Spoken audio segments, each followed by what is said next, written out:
Well, guys, it's another Friday night, and that means it's time for the Isiah Factor Uncensored. We have a wonderful audience. We have some great topics for you. Now, we're going to give you a quick preview. If you look right there, there's Paul Kubash. You see Paul Kubash? He's outraged.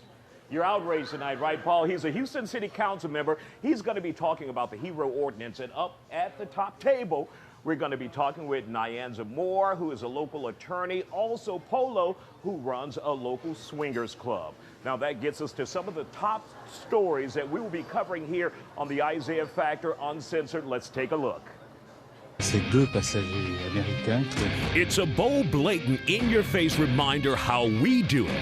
Well, not me, but our U.S. Marines. Way to go. Here's a scoop. 2 U.S. Marines on a high-speed train in France took down a terrorist who was planning to kill everyone on board. The suspect was loading his automatic rifle in the toilet or restroom when the 2 Americans confronted him. And this dude had heavy artillery, heavy firepower, but it still wasn't enough to stop our boys, the U.S. Marines. Kick butt. Hide your wife, kids, and your 401k because the stock market has lost its mind. But before you go out, buy bologna, cheese, and a no-name brand loaf of bread. See if the market rebounds from the 530-point drop. Pawn shops are starting to look good to me. And in Texas, our oil and gas industry is on shaky ground as well, with the price per barrel threatening the very existence of my Lincoln Navigator. If I have to go out and buy an electric car because of cutbacks, we're going to have a problem. Pray with me. Pray the market comes back. And our top story, Ashley Madison. The website designed for cheaters was hacked, and now every cheater's business is all in the streets and on the web. Hackers released a list of millions of names with people from as close as the city of Houston to the military. And you know, adultery, at least adultery where everyone knows you're cheating, is a major problem, a major crime in the military. For people in the military, if you're determined to be a philanderer, you could end up being imprisoned for a year, dishonorably discharged. Conduct is very important, and we expect good conduct on the part of our people.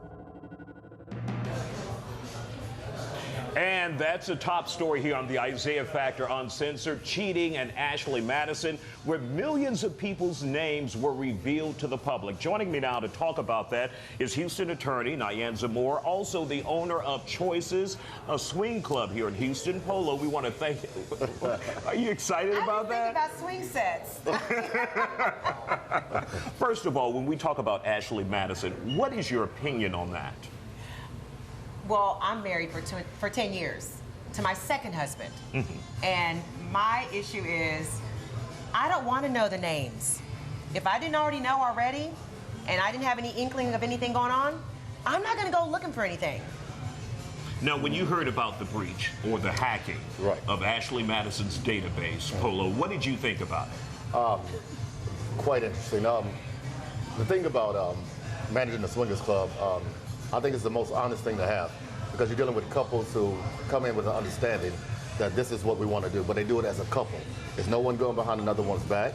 It's consensual. Hey, if we want to step outside our marriage or spice up our marriage, let's do it together, rather than somebody leaving the marriage to find other excitement. And do you see that that makes marriages stronger? Very much stronger. And when our couples come in, you know, we interview them, we screen them, and we ask them, you know, what made you want to do this, or what makes this something that you think is, you know, good for you? Is there a wrong answer, though? There's not a wrong answer. Okay, so you let them in. It's all about, you know, it's all about spicing up the marriage and keeping the marriage going. You know, even the kids might be going off to college or whatever, and they just want to do something for them without going outside the marriage. That's why I say I love it, because it's so honest, because they know what they're there for, and they're doing it as a couple rather than going behind each other's back. Is that the way to go?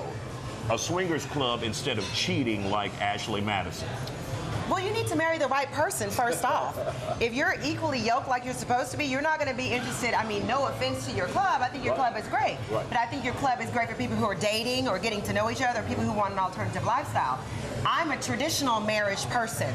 I just want one person in my bed, and I should be the only one in his bed. I'm not interested in seeing anyone else naked or seeing anyone else doing anything. I don't think that my husband doesn't want anybody's hands on me. And I don't want anyone's hands on him. Well, we're looking at millions of people who likely didn't believe the same way you do. And they signed up for Ashley Madison. No, they believed it in public. In private, they signed up. Okay. So, will this damage marriages around this country? No. Or were those marriages already damaged? They were already damaged. And like I said earlier, if your man is cheating or your wife is cheating, because, honey, I mean, women cheat just as much as men, if not more. So if you got that going on, you already have a problem. Ashley Madison releasing names or however they got out, they're just putting a magnifying glass on your particular problem. How you deal with the fallout is whether or not you have a strong marriage that can survive the cheating. Because the only thing that Ashley Madison did was give people who want to stay married a way to cheat without having to worry about cheating with someone who wanted them to be their new husband or wife.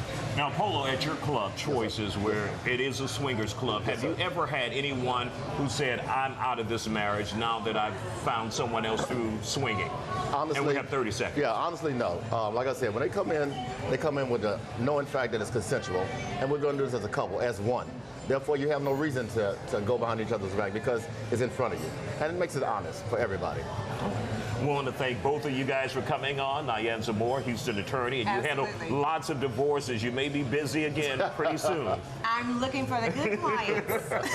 Polo from Choices Swingers Club. We'll be back with more Isiah Factor Uncensored, and we're going to talk about the HERO Ordinance right here in the city of Houston and the impact it will have on our community. Stay with us.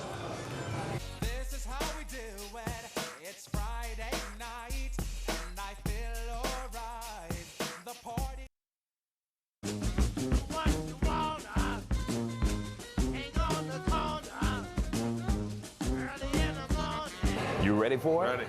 And welcome back to the Isiah Factor Uncensored. And we're talking about the Houston Equal Rights Ordinance right here in our community and the recent ruling by the Texas Supreme Court that said the language to the ordinance that will go before the people in November is simply too confusing.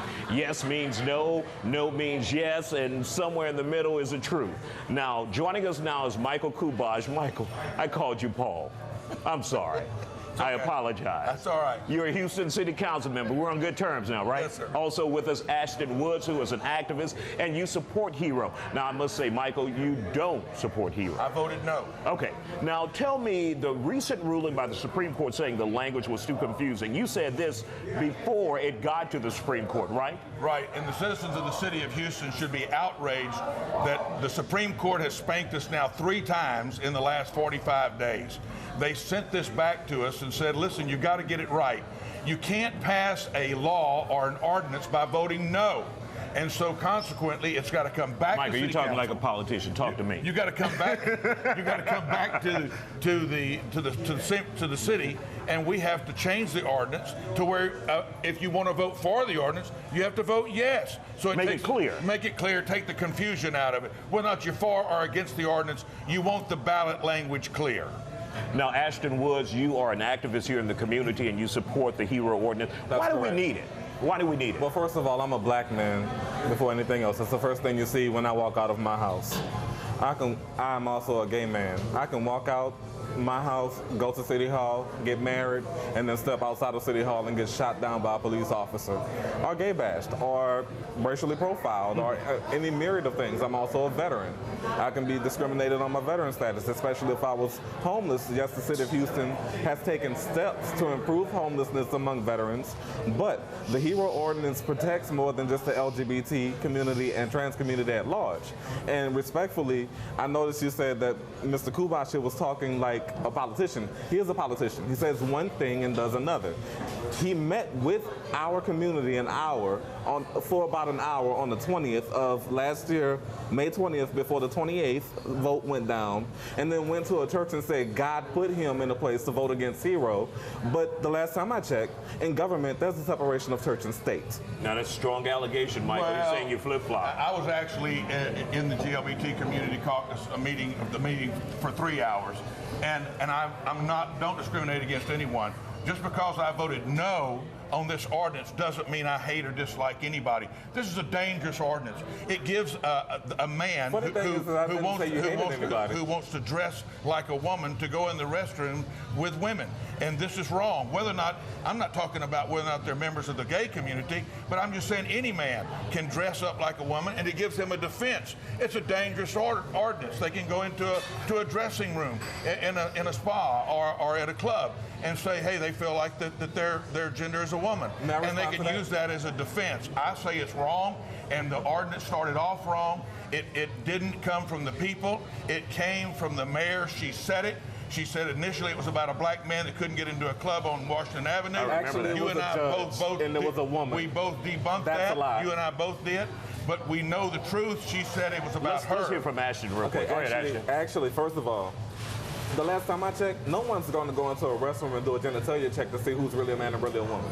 As a sociologist, a student at the University of Houston, the occurrence of a man dressed as a woman going into any facility is 0 to none.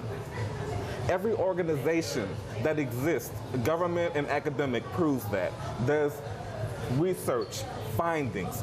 You, sir, are feeding misinformation, and I don't accept the disrespect.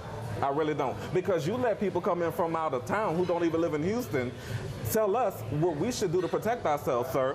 So whose pockets are you feeding, or who's feeding your pockets? Because you're not representing the city of Houston. The ministers of the city of Houston stood up, the black ministers, the African-American ministers, the Asian Sir, as a black ministers, man, you don't have a right to speak about being African-American. The Hispanic ministers, and they said, listen, the one that collected these petitions, they're the ones that we should have acted on last year. Wait, the fraudulent petitions? And it should have on the ballot in November. The Supreme Court said they had counted enough. The city secretary said she stopped when she had enough on count, and it should have went to the voters last November, not this November. Thank you, guys. We're running out of time. We want to thank you for a very interesting conversation. We will continue this on the Isiah Factor because we've been talking about restrooms and toilets for a year in the city of Houston. Right, and we'll be back with more of the Isiah Factor on Uncensored in just a moment. Stay with us. Thank you, man.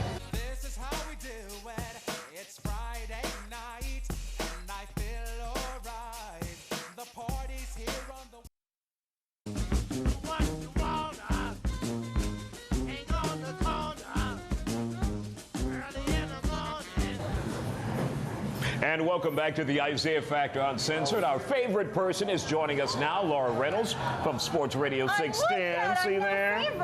We're good friends now. What are we, 7, 8 weeks now and counting? Absolutely. So you have seems like 8 or 9, but there you go. 7 or 8. Okay. You have the hot topics. So what's hot in the news on the internet? I want to know, how many pair of Beats headphones do you own? 0. I only own Samsung products. Oh.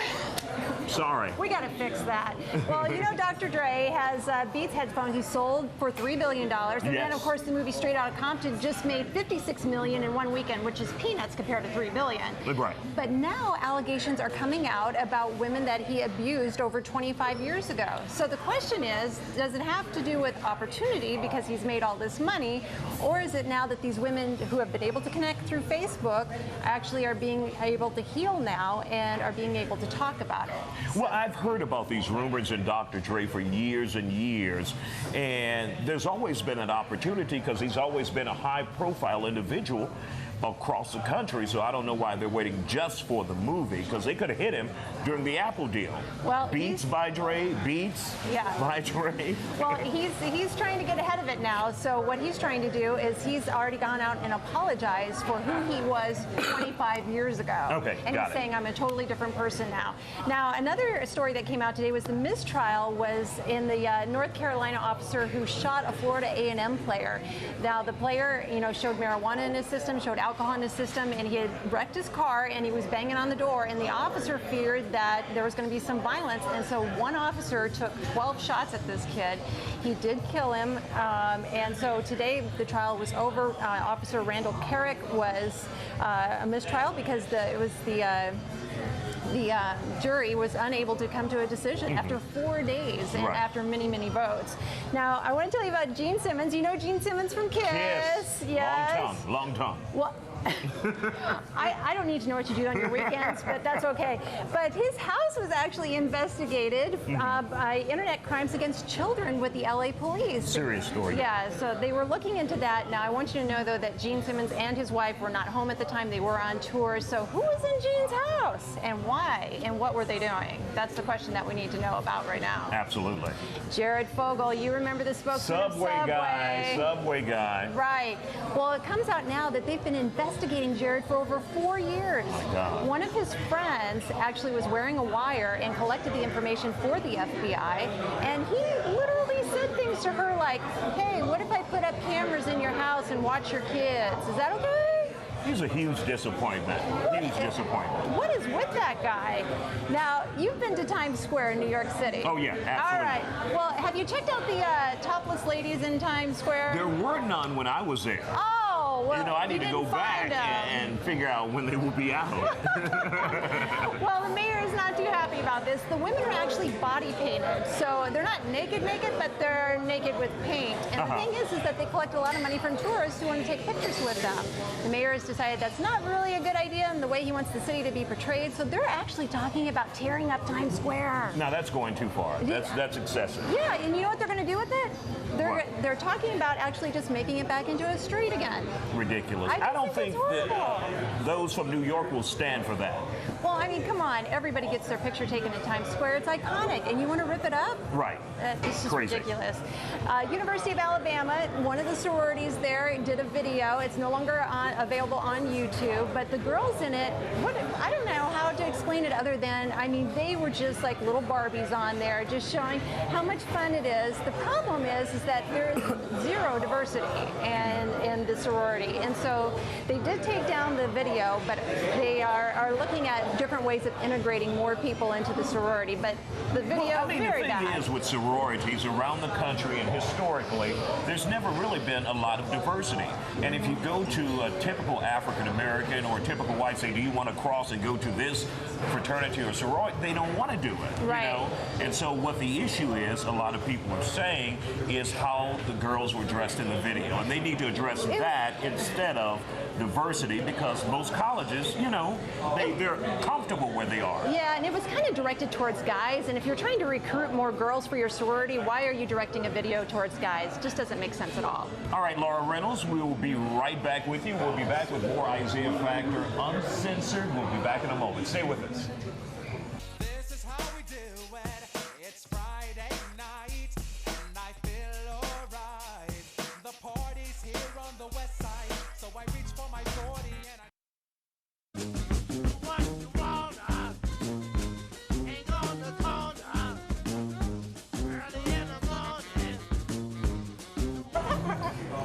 And welcome back to the Isiah Factor Uncensored. And joining us now again is Laura Reynolds, and it's time for the 2-minute drill. Time for sports. What do you have? I've got breaking news for you. Okay. Astros just ended their game against the Dodgers tonight. No hitter. And get this, it's the third start for Mike Fiers.